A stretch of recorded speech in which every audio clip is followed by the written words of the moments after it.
आज का हमारा टॉपिक जो है वो डाइजेस्टिव सिस्टम का स्मॉल इंटेस्टाइन है।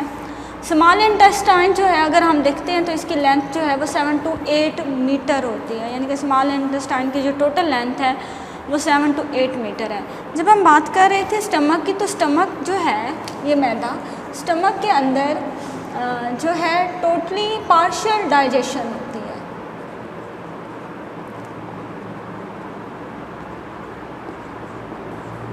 स्टमक के अंदर फूड जो है वो मुकम्मल तौर पर डाइजेस्ट नहीं होती।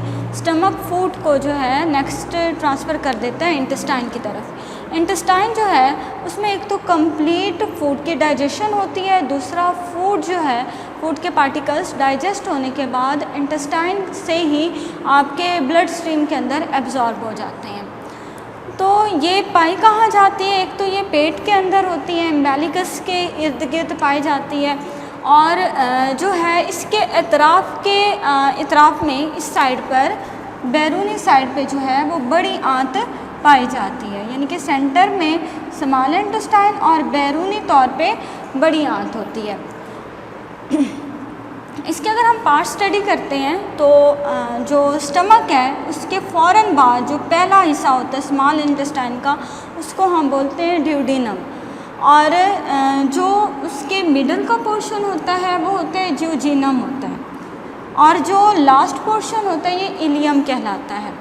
स्मॉल इंटेस्टाइन के अंदर जैसे स्टमक के अंदर 4 कोट थे, मुख्तलिफ सेल्स की जो लेयर थी, मस्कुलर लेयर जो थी वो 4 थी, इसी तरह जो स्मॉल इंटेस्टाइन है उसमें भी 4 कोट पाए जाते हैं। इसकी अंदर वाली जो लाइनिंग है, ये जो सेल की ये लेयर होती है इस स्मॉल इंटेस्टाइन की, ये टोटल कितनी लेयर्स हैं? 4 लेयर्स हैं।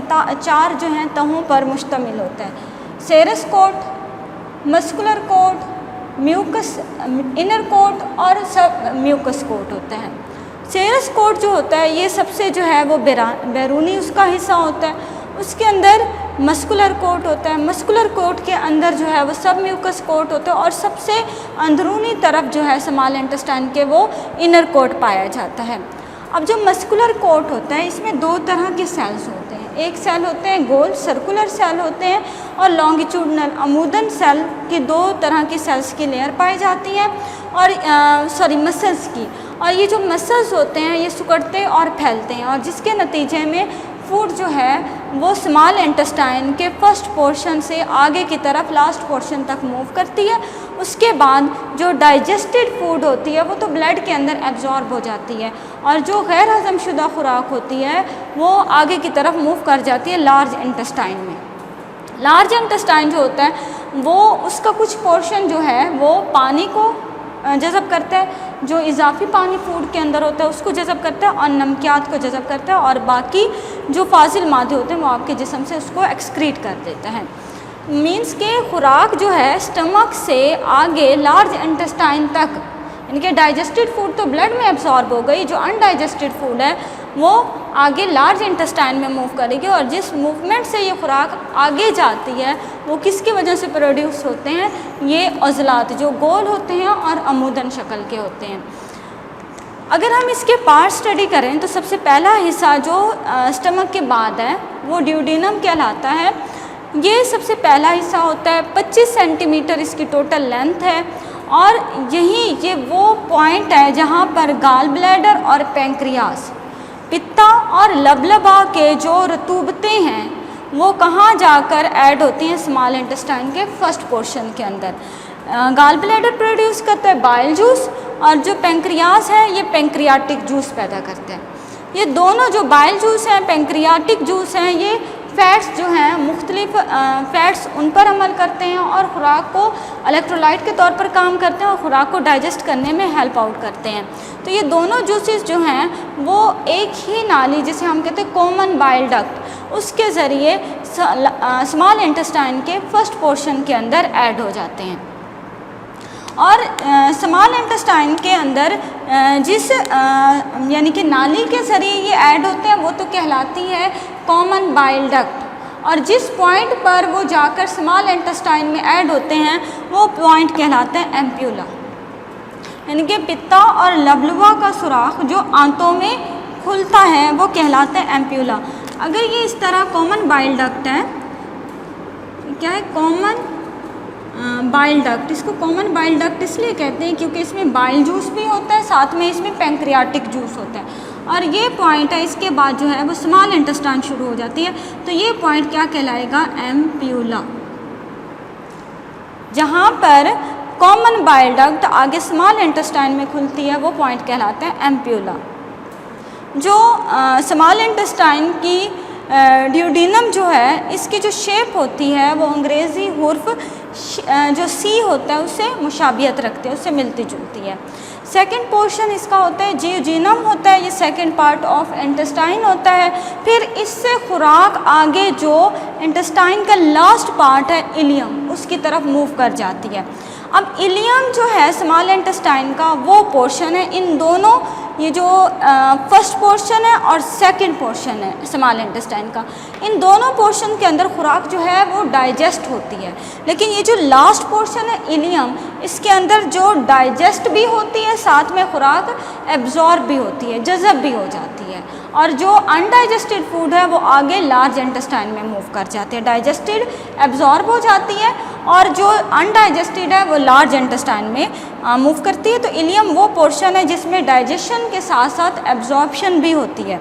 लास्ट पार्ट ऑफ इंटेस्टाइन है और ये किसके साथ आगे अटैच होती है, लार्ज इंटेस्टाइन के साथ। ये पेरिस्टाल्टिक मूवमेंट होती है, एक जो स्मॉल इंटेस्टाइन है उसके अंदर एक ख़ास किस्म की मूवमेंट प्रोड्यूस होती है, उसको हम बोलते हैं पेरिस्टाल्टिक मूवमेंट। तो ये मूवमेंट क्या है कि इसमें जो ये अज़लात है, मस्कुलर कोट के जो अज़लात होते हैं स्मॉल इंटेस्टाइन की, पूरी जो इंटेस्टाइन है आते हैं उन सब के अंदर जो है मस्कुलर कोट पाया जाता है, स्टार्ट से लेकर एंड तक। ये जो मस्कुलर कोट होता है ये सिकुड़ता और फैलता है। तो जब एक पोर्शन स्मॉल इंटेस्टाइन का सिकुड़ेगा और दूसरा फैलेगा तो खुराक आगे की तरफ मूव करेगी, और इस तरह के मूवमेंट से जो है खुराक लार्ज इंटेस्टाइन की तरफ मूव कर जाती है। तो इसमें आंतों के मसल सिकुड़ते और फैलते हैं और केचुए की तरह हरकत करते हैं। एक हिस्सा सिकुड़ता और दूसरा फैलता है, तो इस नतीजे में खुराक आगे की तरफ मूव करती है। लास्ट हमारा विलाई क्या होते हैं कि जो स्मॉल इंटेस्टाइन है उसके जो ये पोर्शन है इलियम, इसके अंदर विलाई जो हैं पाए जाते हैं। विलाई क्या होते हैं कि वी अंग्रेज़ी हुर्फ जो वी होते हैं उसकी शक्ल के उभार पाए जाते हैं विलाई। अब ये जो उभार होते हैं इनके इर्द गिर्द ब्लड वेसल्स होती हैं, तो इन उभार से खुराक अंदर की तरफ जज़ब होगी और ये फिर मूव कर जाएगी ब्लड वेसल्स के अंदर, और ये जो ब्लड वेसल्स होती हैं ये फिर आगे मूव कर जाते हैं। ब्लड वेसल्स से जो खुराक होती है डाइजेस्टेड फूड वो ब्लड में जाएगी और ये ब्लड जो है नेक्स्ट लीवर के अंदर जाएगा। तो विलाई क्या है, अंग्रेज़ी हुर्फ वी शक्ल के उभार पाए जाते हैं, और जो कंप्लीट डाइजेशन ऑफ फूड होती है वो छोटी आंत में खुराक मुकम्मल तौर पर हज़म होने के बाद जज़ब हो जाती है। तो एब्जॉर्प्शन ऑफ फूड में क्या होता है, वो खुराक का जज़ब होना। तो विलाई में खुराक जो है ब्लड स्ट्रीम के अंदर जज़ब होगी, वो ब्लड पोर्टल वेन के ज़रिए लीवर में जाएगा।